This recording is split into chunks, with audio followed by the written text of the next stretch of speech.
Hi, I'm Adam Rombel, Editor-in-Chief of the Central New York Business Journal, here on September 10 with the latest Rombel on Business report. Today we're talking jobs. What are economists and analysts' estimates worth sometimes? I tell you what, this much.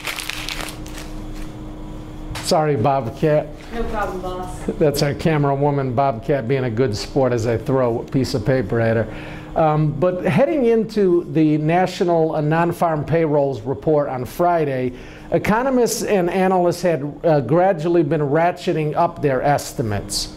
They were more confident about what the numbers would bring. Why is that? Well, the day before, the ADP had reported that private payroll growth surged to 201,000 in August.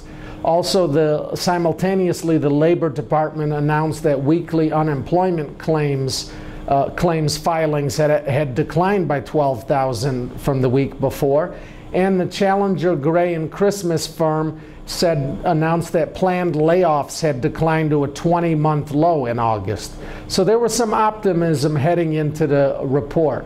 But when the Bureau of Labor Statistics actually announced the August non-farm payrolls report Friday morning, it hit with a thud. Only 96,000 jobs were added in August. That was far short of the 135 to 140,000 jobs that economists had been expecting after they raised their estimates. Also, on top of that, we had a number of metrics within the report that were very negative. The one the one very positive part was the unemployment rate actually fell to 8.1% from 8.3% in July. But that was very deceiving. The only reason why the unemployment rate fell was that 368,000 people had actually dropped out of the workforce and were not counted in the calculation. Remember, the Bureau of Labor Statistics only counts people who have actively looked for a job in the last 4 weeks. So when you become depressed after being unemployed and stop looking for work, you're no longer counted. And that's how the unemployment rate can actually decline even though fewer people are working. Also, what's more, if you account for population growth, the number of Americans not in the labor force last month actually increased by 581,000 to a record 88.9 million. The labor force participation rate fell to 63.5% from 63.7%, and the percentage of the population that's working dipped to 58.3% from 58.4%. Those figures are at 32-year lows.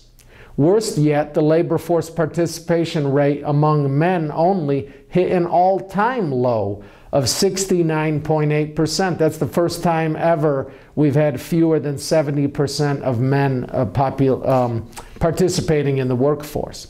The average work week and hourly earnings in August were unchanged, so no growth there. Also, July's jobs growth was revised down by about 20,000 jobs.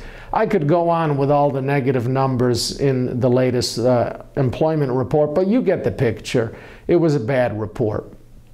Locally, we'll get the jobs data for August for New York State and its metro areas on September 20.